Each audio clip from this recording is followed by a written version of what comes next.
तो वो गाइडलाइन की जब बात होती है ना, तो जब हम किसी को अब करने चले, स्पेशली ये गाइडलाइन वगैरह ज्यादातर जो वो वेट कपिंग के लिए फॉलो होता है, और हम तुम्हें शुरू में ही बताएं कि सबसे ज्यादा इफेक्टिव वेट कपिंग ही होता है। तो हम लोग ट्रेनिंग लेंगे ड्राई काफी, लेकिन वेट पे ज्यादा टारगेट रखेंगे कि वेट हम करें ही पेशेंट्स का।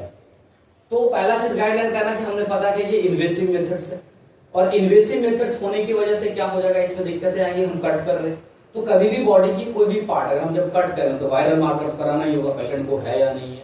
अगर वो होगा तो उस हिसाब से हम प्रिकॉशन लेंगे, उस हिसाब से एक बार इंस्ट्रूमेंट यूज करेंगे, दोबारा यूज नहीं करेंगे। अगर नहीं होगा तो स्टरलाइज, तो हम स्टरलाइज कर सकते हैं, यूज कर सकते हैं। तो हम देखते हैं रिसेंटली से always wear a gloves, head cap, mask for the every patient, है ना। किसी पेशेंट को हम लोग जाएंगे, हर पेशेंट का जैसे हेड गियर आपका है, मास्क होगा, ग्लव्स होगा, ये हर पेशेंट में आपको चेंज कर देना। एक पेशेंट को किया, पूरे सेटअप को डिस्पोज कर देना, फिर दूसरे पेशेंट में ये चीज को करना, ठीक है।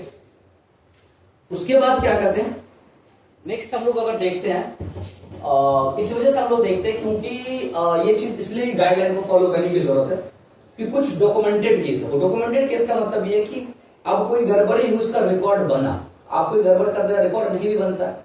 तो कहा कि there are some many cases where हिजामा has a result in the infections with HIV hepatitis virus lead to one documented HIV.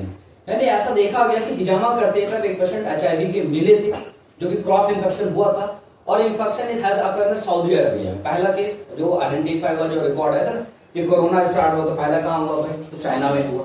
तो रिकॉर्ड फॉर्म में बाकी से पहले कौन क्या किया होगा पता नहीं है ना, इसमें लोग उल्टे सीधे कर रहे हैं यहाँ पर।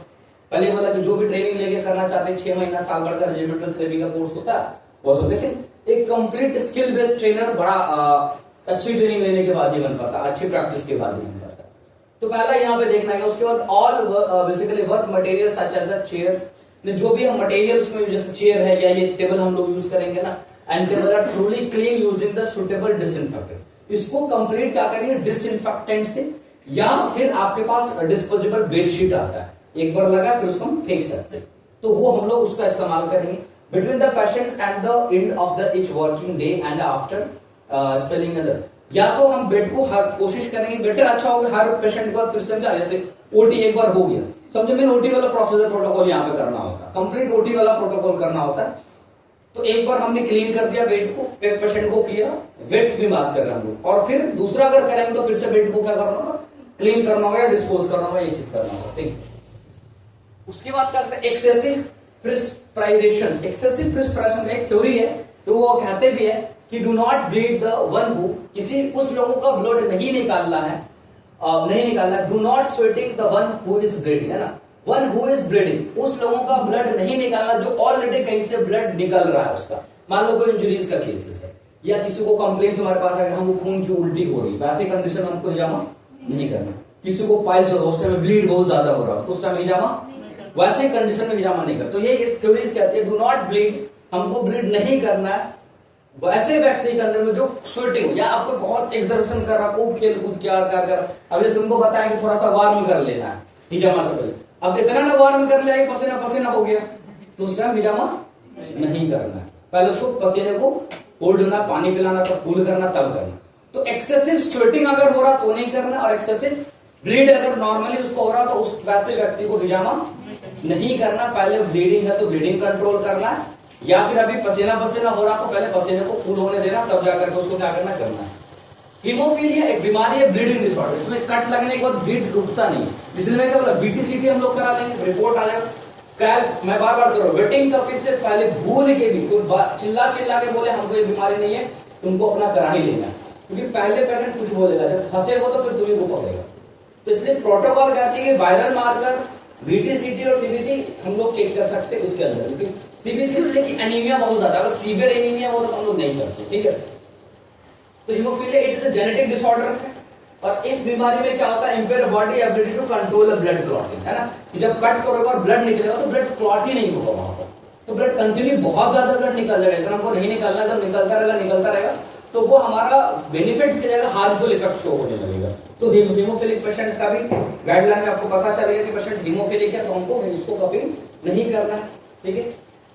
एंटीकोगुलेंट ड्रग, जैसे जो लोग एंटीकोगुलेंट ड्रग लेते हैं, जैसे एंटीकोगुलेंट मतलब का जैसे ब्लड थिनर, एस्प्रिन, जैसे अभी मेरा केस है मैं कुछ एस्प्रिन लेता हूँ, ठीक है, तो एस्प्रिन जो ले रहे हैं या ऐसे कोई भी ड्रग जो अब जैसे बेटी को क्लॉटिंग डिसऑर्डर का बहुत सारे प्रिस्क्रिप्शन में क्लॉटिंग मेडिसिन चल रहा होता है। If the patient is a medication with hijama must be determined whether the safe condition with hijama and that medication will not a positive excessive and potentially uncontrolled value. यदि अगर किसी व्यक्ति को anticoagulant medicine में है और तुम cut कर तो वहां तो दवा ही ऐसा चल रहा है जो ब्लड क्लॉट जल्दी नहीं होना है, क्या होना है, जल्दी क्लॉट नहीं होना, ऐसा दवा चल रहा है। तो वैसे लोगों का कटफट होता है, ब्लड बहुत ज्यादा टाइम तक निकलता है। तो हो सकता है आप निकाल रहे हो लेकिन जरूरत से ज्यादा ब्लड निकल जाए, है ना, कुछ फ्रेश ब्लड निकल जाए। तो इस वजह से जो एंटीकोगुलेंट मेडिसिन तो उसको कोशिश करना है कि हम ब्लीड नहीं करें।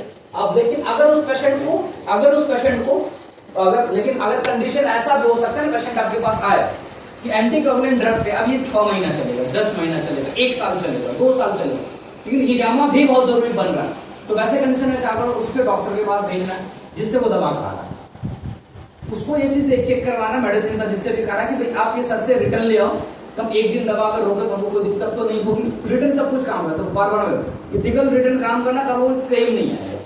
तो डॉक्टर से लिखवा के लेना, अगर एक दिन खाने से कोई दिक्कत नहीं आ रही तो बोलो कि कल आपको हिजामा कराना है, कल खाना है, तो आज की डोज नहीं लेना और कल 2 दिन की डोज कम से कम लेना, उस पर फिर ले लेना। तो जिस टाइम हम कर रहे होते या सुबह डेली खाते तो आज की दवा खा के नहीं आना है, क्योंकि ऐसा नहीं एक टैबलेट खा के जिंदगी भर असर रहेगा। हर दिन एक दिन खाते टैबलेट या जो डोज है आज का सुबह का डोज नहीं खाना और आ जाना कब, जब उसको रिटर्न प्रूफ मिल जाए उसके ट्रीटमेंट अंडर जो डॉक्टर, तब हम एंटीकोगुलेंट वाले को तब कर देंगे। क्योंकि अभी दवा नहीं खाओगा तो ब्लड क्लॉटिंग का कोई कंसेप्ट नहीं होगा, जब वो दवा रहेगा तभी ये कंसेप्ट काम करता है। तो ये चीज हो गया। उसके बाद anaemia, it is a common condition in which the blood lack adequate healthy and red blood cell. तो अगर कोई व्यक्ति बहुत ज्यादा एनीमिक है, बहुत ज्यादा हीमोग्लोबिन लो है, तो वैसे भी व्यक्ति को, वैसे पर्सन को हम लोग नहीं करेंगे। Deficiency in anaemia is due to the insufficient iron, हो सकता है आयरन की डिफिशिएंसी से भी एनीमिया होता है, where the enough iron the body can not produce the enough haemoglobin. क्यों?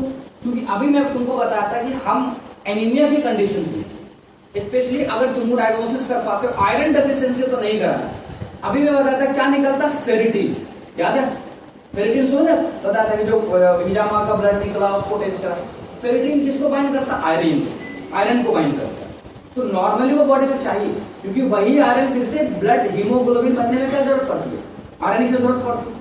तो यदि ऑलरेडी ब्लड का हीमोग्लोबिन आयरन डेफिशिएंसी एनीमिया है और तुम उसके बॉडी पे कपिंग लगा रहे हो, तो जो भी थोड़ा बहुत फेरिटिन में बंद करके आयरन, वो भी तुम क्या कर रहे हो, तुम और निकालो। तो वैसे केस में स्पेशली तो एनीमिया ही कहा जाता है, लेकिन तुम अगर डायग्नोज कर पाते हो आयरन डेफिशिएंसी एनीमिया और इसको तुमको डायग्नोसिस को पढ़ना है तो सीबीसी वाला रिपोर्ट में मेरा ऑलरेडी वीडियो है, वहां पे जाके पढ़ लेना कि आयरन डेफिशिएंसी एनीमिया को कैसे पता करते हैं। मैं बार बार कर रहा हूँ, डॉक्टर बन रहे हो, डायग्नोसिस बहुत स्ट्रॉन्ग हो, बीमारी पकड़ोगे इलाज चुटकी में, याद रखो। बीमारी पकड़ लिए तो इलाज बहुत फास्ट, वही डॉक्टर के अच्छे इलाज होते हैं जिसकी सबसे पहले से डायग्नोसिस अच्छा हो। बीमारी पता नहीं, इलाज का हवा में थोड़ी होगा। जरूरत एक लेगा तो एक जरूरत कई कंप्लेन ले, एक कंप्लेन कई बीमारियों का होता है ना, इसलिए आपको कंप्लेन बेस्ड ट्रीटमेंट करके क्विक नहीं बनना। मैं बार बार कह रहा हूँ, है ना। जो कंपाउंडर पे बनते हैं लोग किस पे बनते हैं? Complain based treatment. बुखार आया, बुखार खाओ, दर्द आया, दर्द खाओ, है ना, तो इससे खत्म हो जाए। आपको डायग्नोसिस करके इलाज करना है, ठीक है। तो ये एनीमिया के केसेस में हो गया कि आयरन भी हम निकाल दिए तो वो गड़बड़। तो एनीमिया के केस में स्पेशली हम लोग कोशिश करते हैं